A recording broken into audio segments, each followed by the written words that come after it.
CM Revanth రెడ్డిపై బాల్క సుమన్ చేసిన వ్యాఖ్యలను టీపీసీసీ అధికార ప్రతినిధి చనకాని దయాకర్ గౌడ్ తీవ్రంగా ఖండించారు. కేసీఆర్ ఎంగిలి మెతుకులు తినే అలవాటున్న వ్యక్తి బాల్క సుమన్ అని ఆయన విమర్శించారు. తనకు ఎందుకంత అహంకారమని దయాకర్ గౌడ్ మండిపడ్డారు. బాల్క సుమన్ ఉస్మానియా యూనివర్సిటీకి తీసుకొచ్చి గుండు కొట్టించి గాడిద మీద ఊరేగిస్తామని ఆయన హెచ్చరించారు. కేసీఆర్ తినేసిన బొక్కలు తినే కుక్కవి నీకెందుకురా ఇంత? తెలంగాణ ప్రజలు నిన్న చెన్నూరులో కంటే హైదరాబాద్ లో వచ్చి పడ్డటువంటి లఫుడు గాడివి నీకు మాట్లాడే నైతిక అర్హత ఎక్కడిది? కేసీఆర్ కుటుంబాన్ని చెప్పులు మోసుకొని చెప్పులు నాకినటువంటి వ్యక్తివి నువ్వు. నిన్నేదో నమ్మి ఎంపీని ఎమ్మెల్యేని చేస్తే ఇవాళ వందల కోట్ల రూపాయల స్కాములు చేసినటువంటి దొంగవు. ఆ దొంగల మూటకు నువ్వు సద్దులు మోసే కుక్కవు. నీకెందుకురా ఇలాంటి మాటలు?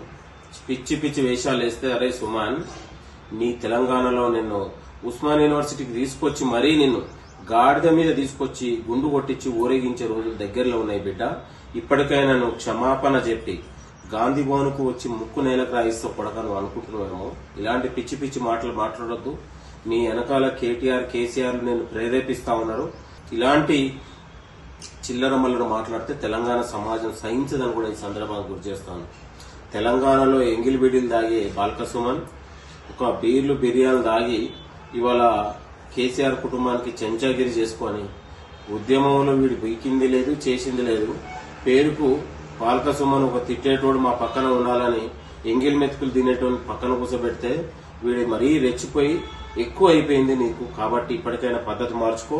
ఇవాళ కాంగ్రెస్ ప్రభుత్వం పైన ముఖ్యమంత్రి పైన ఇలాంటి మాటలు మాట్లాడితే తెలంగాణలో కాదు చెన్నూరులో కూడా అడుగు కూడా పెట్టవు. హైదరాబాద్ లో ఉరికించి నిన్ను ఉస్మాన్ యూనివర్సిటీ తీసుకొచ్చి బట్టలు కూడా తీసి కొడతాం బిడ్డ అనుకుంటున్నావేమో. కాంగ్రెస్ వాళ్ళంటే అంత పిచ్చోళ్ళు అనుకుంటున్నావురా? ఒక్కసారి ఇట్లా చిటికేస్తే కొడక తురకలైపోతావు అనుకుంటున్నావేమో.